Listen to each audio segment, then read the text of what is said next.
స్వామీజీ వారు ఒకసారి మాట్లాడుతూ చెప్పారు, ఈ రోజుకి మనకి భగవద్గీత ఎందుకు నిలిచింది అని అంటే, ఆ రోజు జెండాలో కూర్చుని ఆంజనేయ స్వామి విన్నాడు కాబట్టి మనం ఈరోజు భగవద్గీతని చెప్పుకుంటున్నాము. నా కార్యసిద్ధి చేశాడు. పైన ఉన్నాడు, శిష్యుడిగా విన్నాడు. అక్కడ నమస్కార ముద్రే స్వామి విన్నాడు. ఆ రథం పైన జెండాలో ఉండి విన్నాడు. ఆయన విన్నాడు. కృష్ణ పరమాత్మ అనుకున్నాడు, నువ్వు కార్యసిద్ధి చేయాలి. కృష్ణుడికి కార్యసిద్ధి ఏమిటి? భగవద్గీత శాశ్వతంగా లోకంలో ఉండిపోయింది. ఆంజనేయ స్వామి విన్నారు కాబట్టి పైన ఉన్నారు ఆయన. తావత్ పవన పుత్రేణ స్వలాంగూలేన వేష్టితః రథః పార్థస్య భూమధ్యే సబద్ధస్తత్క్షణాత్ కృతః. వెంటనే ఆయన జెండా నుంచి తోకని పొడిగించాడు. జెండాలో నుంచే, బయటికి కూడా రాలా. పొడిగించి ఏం చేశాడు? ఆ రథానంతా చుట్టేశాడు. స్వలాంగూలేన వేష్టితః. ఆయన తోక చుట్టుకుంటే తెలుసుగా, రావణాసురుడి ఆసనాన్ని మీరిపోయాడు. రావణాసురుడు అందరికన్నా పైన కూర్చున్నాడు. ఇట్లా చూడాలి రావణాసురుడిని, అంత పొగరు, ఎవరికి అందేలాగా ఉండడు. ఆ రావణాసురుడినే మీరిపోయాడు కదా ఆంజనేయ స్వామి. చూసావా, నేను పైన ఉన్నాను, కింద ఉన్నావు, కోతివి అన్నాడు. అవునా, ఉండు చెప్తా నీ కథ అని తిప్పాడు. ఆనంద రామాయణంలో వచ్చు, వాల్మీకి రామాయణంలో లేదు. పైన కూర్చొని ఇప్పుడేం చెప్తావు అన్నాడు. ఇంకో బల్ల వేయండిరా కింద అన్నాడు. ఇంకో బల్ల, ఇంకా పైకి వెళ్ళాడు. ఇంకో బల్ల, మొత్తం లంకలో ఉండే బల్లలన్నీ అయిపోయాయి. ఆంజనేయ స్వామిని మీరలేకపోయాడు రావణాసురుడు. కాల అయ్యా రాజా, ఇంకా బల్లలు లేవన్నారు. సరే అయితే ఆపేయండి అన్నాడు తెలియనట్టుగా. ఇది రావణాసురుడికి జరిగింది. అటువంటి ఆంజనేయ స్వామి తన వాలాన్ని చుట్టేసి ఆ రథాన్ని తిరగకుండా ఆపేశాడు. ఇక బాణాలు పనిచేయవు. ఆంజనేయ స్వామి తలుచుకుంటే ఏమండి, మరి కృష్ణుడు ఉన్నాడు కదా, కృష్ణుడు వల్ల కాలేదా? అది ఒక కథ. అది ఆంజనేయ స్వామి యొక్క శక్తి మనకు చూపించాలి కదా, మనకు తెలియాలి కదా. కృష్ణుడే కూర్చున్న రథాన్ని ఆపినవాడు మన రథాన్ని ఆపలేడా? ఏది కుంగిపోయే రథాన్ని ఆపలేడా ఆంజనేయ స్వామి? జై బలో కార్యసిద్ధి ఆంజనేయ స్వామికి జై. అది మనకు తెలియాలండి, అందుకోసం చుట్టేశాడు. సంధారితశ్చ కృష్ణేన న జగామ స్థితః పునః. అప్పుడు పైకి చూశాడు కృష్ణ. మంచి పని చేసావా ఆంజనేయ, అందుకే నిన్ను పెట్టుకుంది పైన. సరి అయిన సమయంలో వస్తాడు ఆయన.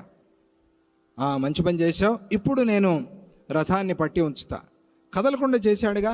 వెంటనే ఆ రథం కాడి కింద కాలు దూర్చి ఆంజనేయ స్వామి అట్లా చేసినప్పుడు కృష్ణుడు రథాన్ని అట్లా పైకి ఉంచాడు.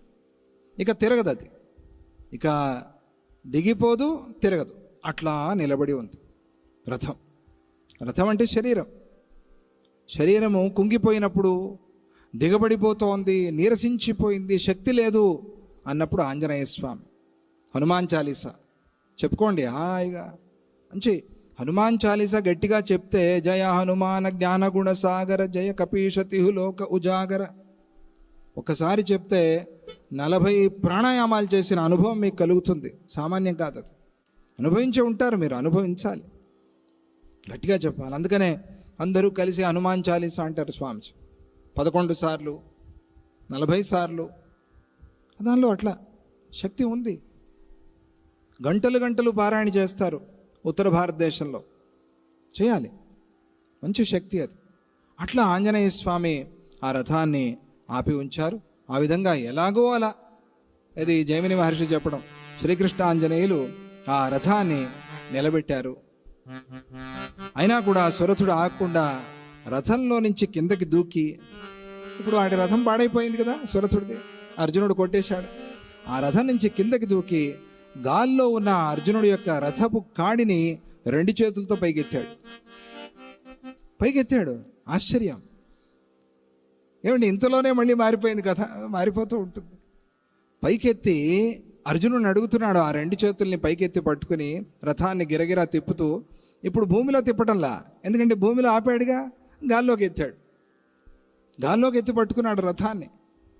కృష్ణుడు, అర్జునుడు, ఆంజనేయ స్వామి ముగ్గురితో పాటుగా ఎత్తి పట్టుకున్నాడు. ఆ భక్తుడు ఎవరో, ఏ అంశం ఎత్తి పట్టుకున్నాడు. తర్వాత తెలుస్తుంది. అర్జున, నీ రథాన్ని ఎక్కడికి విసిరివేయాలో చెప్పు. ఇదంతా అర్జునుడి మీద టార్గెట్. ఆంజనేయ స్వామి కాదు, కృష్ణుడు కాదు, అర్జునుడు. ఏదో ఉంది వింత విచిత్రం. ఎక్కడికి విసిరేయాలో చెప్పు, అక్కడికి విసిరేస్తా. హిమాలయాల్లోకి విసిరైనా, సముద్రంలో పడేలాగా చేయనా? ఏది నీకు హిమాలయం పోయి హాయిగా చల్లగా ఉంటుంది తపస్సు చేసుకుంటావా, లేకపోతే సముద్రానికి వేసేనా? ఎందుకులే యుద్ధంలో ఓడిపోయి బతకడం అనుకుంటావా? ఏం చేయాలో చెప్పు నీ రథాన్ని. ఇది ఆ సురథుడు అడుగుతుండే. నిన్ను లేకపోతే మీ యుధిష్ఠుడి దగ్గర పంపించిన హస్తినాపురానికి, ఏదో అట్లా తిప్పి విసిరితే హస్తినాపురానికి వెళ్ళిపోతుంది రథం. ఏదో ఒక రాయి విసిరినట్టుగా ఎక్కడికి పంపించాలి అని చాలా గట్టిగా తీవ్రంగా అరుస్తూ అడుగుతూ ఆ రథాన్ని తిప్పుతూ ఉన్నాడు. అప్పుడు ధర్మం ప్రకారంగా ఆలోచన చేస్తే కింద ఉండేవాడి మీద రథంలో ఉండేవాడు బాణాలు ప్రయోగించకూడదు. కానీ అర్జునుడు అనుకున్నాడు, ఇప్పుడు ప్రాణాపాయ స్థితి, ఇప్పుడు నేను ఏదో ఇది ధర్మము అని కూర్చుంటే నా ప్రాణాలు ఎగిరిపోతాయి. ప్రాణాపాయ స్థితిలో తప్పనప్పుడు ఇక ఆత్మ సంరక్షణ అని కోర్టు వాళ్ళు కూడా క్షమిస్తారు కదా, ఆత్మ సంరక్షణ. ఆ ప్రకారంగా ఇది ఆత్మరక్షణ చేసుకోవాల్సిన సమయము, తప్పదు, మనం బాణప్రయోగం చేయాలి అని అనుకుని ఆ సురథుడి మీద అర్జునుడు బాణప్రయోగాన్ని చేశాడు. యుద్ధ ధర్మాన్ని పక్కన పెట్టి బాణప్రయోగం చేశాడు. తప్పలేదు. వెంటనే అర్జునుడు, కృష్ణుడు ఆ సమయంలో ఆ బాణప్రయోగం అవ్వంగానే అమ్మయ్య గాలి పీల్చుకున్నారు కొద్దిగా. ఎందుకని అనంటే సురథుడు ఆ యుద్ధంలో తన కుడి చేతిని కోల్పోయాడు. అర్జునుడు ప్రయోగించిన బాణప్రయోగానికి తిప్పుతున్నాడు కదా రెండు చేతులతో పట్టుకుని, కాబట్టి భుజాలనే నరికేశాడు. ఒక భుజం పడిపోయింది సురథుడు. అమ్మయ్య అనుకున్నారు, ఇప్పుడైనా తిప్పుతాడేమో అని, ఆపుతాడేమో అని. ఎడమ చేతితో తిప్పడం మొదలుపెట్టాడు. ఇక తప్పని పరిస్థితి అయిపోయి ఎడమ చేతి మీద కూడా బాణప్రయోగం చేశాడు. ఎడమ చేయి కూడా విరిగిపోయింది, పడిపోయింది. అనుకున్నారు పోనీ ఇప్పుడైనా శాంతిస్తాడేమో అని. ఎక్కడ శాంతించటంలా. అలాగే ఆ భుజాలు లేకపోయినా కూడా అది ఏమి శక్తియో ఏమి పరాక్రమమో అట్లా పరిగెత్తుకుంటూ వస్తున్నాడు. ఊరికే వచ్చాడా? ఎంతోమంది సైన్యాన్ని ధ్వంసం చేస్తూ నాశనం చేస్తూ వస్తున్నాడు. ఎవరు? సురథుడు. ఘోరమైన యుద్ధం. ఇటువంటి వాడికి మరణ భయం లేదు. భుజాలు విరిగిపోయినా కూడా, చేతులు లేకపోయినా కూడా కాళ్ళతో యుద్ధం చేస్తున్నాడు, మరణ భయం లేకుండా. అబ్బా, ఏమి భక్తి, ఏమి శక్తి! రెండూ ఉన్నాయిగా, భక్తి ఉంది, శక్తి ఉంది. మరణ భయం లేకుండా ఉన్నాడు. కృష్ణ పరమాత్మ మీద భక్తి మాత్రం తగ్గటం లేదు. ఏదో చెప్పుకుంటున్నాడు. ఏం చెప్తున్నాడు అని గమనిస్తే అర్జునుడికి తెలిసింది, శ్రీకృష్ణ శరణం మమ, శ్రీకృష్ణ శరణం మమ, శ్రీకృష్ణ శరణం మమ. అష్టాక్షరి మహామంత్రం ఒకసారి చెప్పండి. శ్రీకృష్ణ శరణం మమ, శ్రీకృష్ణ శరణం మమ, శ్రీకృష్ణ శరణం మమ, శ్రీకృష్ణ శరణం మమ. ఇది చెప్తున్నాడు. ఇలాగే శ్రీదత్త శరణం మమ, ఇది కూడా అష్టాక్షరి మంత్రమే. దీన్ని వాసుదేవానంద సరస్వతి స్వామి వారు చెప్పారు. శ్రీదత్త శరణం మమ అని స్తోత్రమే ఉంది.